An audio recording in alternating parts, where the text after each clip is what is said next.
Hey, Motorman here. If you're not familiar with this channel, I'm a motor officer instructor, now retired.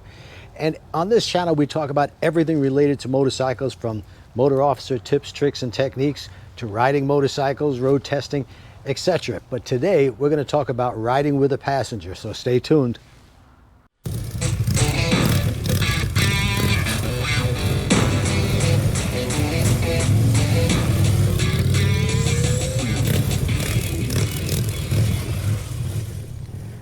All right, the first thing is getting on the bike the easy way. That is, get on from the right side, foot goes up on the floorboard. It's easy to swing your leg over the seat, onto the rider's seat, and then just scoot back. I find that so much easier. In fact, if you get off the motorcycle the same way, you'll never be stepping into traffic.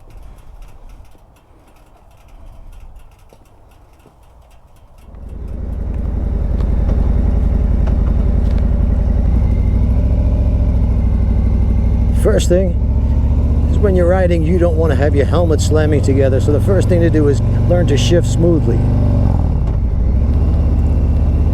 I'm going to put a little bit of pressure on this motorcycle. It's got a heel shifter. I'm going to put a little bit of pressure on that heel shifter just prior to pulling in the clutch,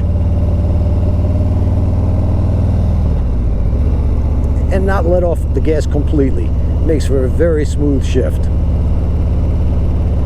Next thing you have to watch out for is when you have a passenger on the back, you have extra weight on the motorcycle, so give yourself a little bit more time to stop.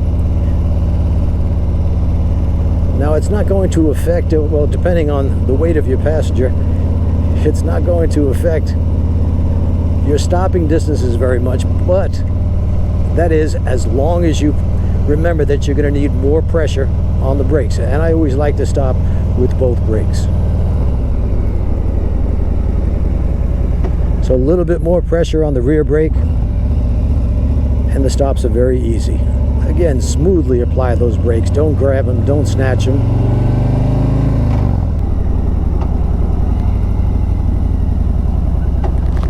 Just a bit more pressure is all it takes when you have two people on the bike.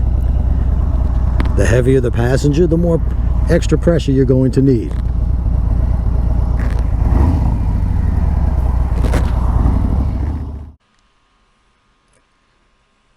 Now, this was a rider in my class, and he's a svelte 255. At least he claimed to be. Could have been 260. But as you see, the techniques never change. Even with a passenger that weighs over 250 pounds, and plus this bike doesn't fit me. It's got ape hangers. It was quite a reach to the bars, but the techniques always work.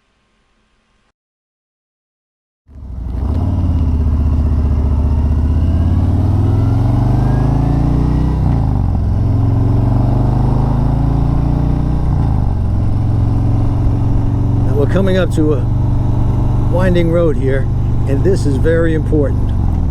As a passenger, you never want to be leaning the opposite way of the rider. Normal curves like this, I'm going to be staying straight up. And the same thing with the passenger. She should do what the rider is doing, which is stay straight up. It's also helpful for the passenger to turn their head and eyes the same way the rider does. And keep in mind too, with the extra weight on the motorcycle, it's going to limit your lean angle slightly. Hopefully, that really shouldn't even be a consideration, because when you have two people on the motorcycle, you don't want to be taking turns at a speed that would even allow you to be scraping the floorboards. But just keep in mind that they are going to scrape sooner when you've got a passenger on the back. I turn my head and eyes, she does the same thing. We're making low speed turns. Passenger should get up close to the rider, so most of the weight is in the middle of the motorcycle.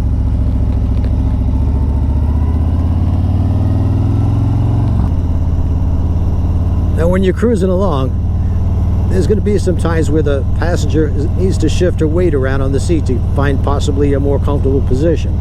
Well, that's fine, passengers, but let the rider know that you're about to do that, because If the passenger doesn't know and starts shifting around, it upsets the balance of the motorcycle and it's going to jar the rider. So just let them know exactly what you're doing.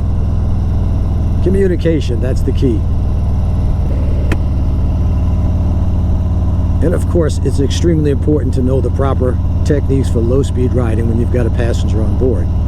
Those techniques are, again, head and eyes. Turn your head and eyes and look only where you want to go. Have a little bit of pressure on the rear brake. And stay in the friction zone until the turn is completed. And I'm going to pull down this street here, and I'm going to make a U-turn. And my passenger is going to get up very close. She's going to hug me because we want all that weight in the middle of the motorcycle.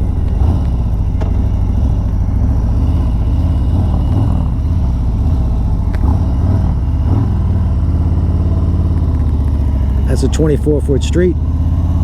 I used about 20 feet.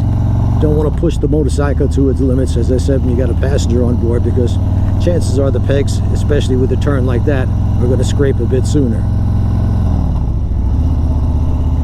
Now, I realize all this is common sense, but as they say, common sense isn't very common.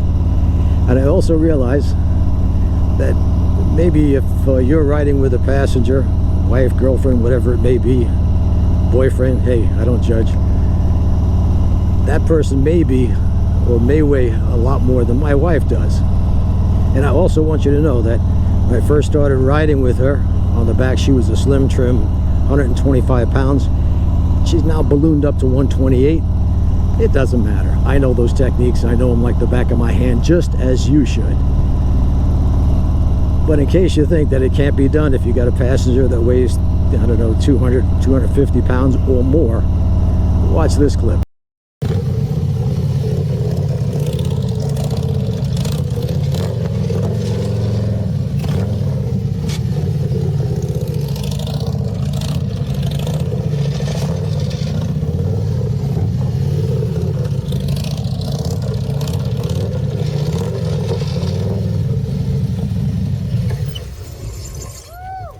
People ask me all the time, can you do this with ape hangers? Well, I don't like ape hangers, but as you can see, it can be done even with tons of fun on the back of the bike. So what are you, about 220? 250. No, you're not 250, are you? I lied, 255. Leave me alone. 255 on the back of the bike with ape hangers works exactly the same. Head and eyes, friction zone, a little bit of rear brake. Remember, hit that subscribe button, give me a thumbs up, click that little bell, and every time I come out with a video, you're going to see it right away. And for more tips, tricks, and techniques, check out this video.